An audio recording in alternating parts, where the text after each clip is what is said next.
It's right opposite Parliament, and the very least you can say is it's eye-catching. Protesters have set up camp here over the last 2 months. Most want foreign troops out of Afghanistan and Iraq, but some have other points to make.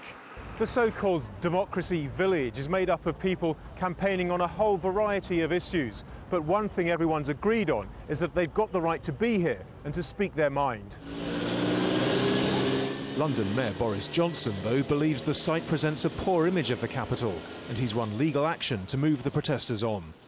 In a written statement, his office said, "The Mayor respects the right to demonstrate. However, the scale and impact of the protest, which has gone on since May the 1st, has caused considerable damage to the square and has prevented its peaceful use by other Londoners, including those who may have wished to conduct an authorised protest."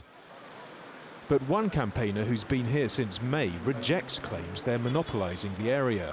We've had 3,000 Tamil tigers here, and they still had enough space. But there's protests regularly here. We had no borders protest. All sorts of people protesting here. We still have people coming over having their lunch here, you know, businessmen just coming for their lunch. All sorts of people coming over. In fact, I think it's rejuvenated this area. The protesters should find out later on Friday whether a judge will consider their appeal against eviction. Whatever happens, they say the camp has served a purpose. We might need to recuperate, but we'll learn from our mistakes and never forget what we feel we've achieved, and showing solidarity with the Middle East, which has meant a lot to Middle Eastern tourists, Afghan people living here as refugees who've cried here and said thank you. And it's clear they've got the sympathy of at least some of the public. They're doing what they believe. They have the right to protest. I don't really understand the basis of the injunction.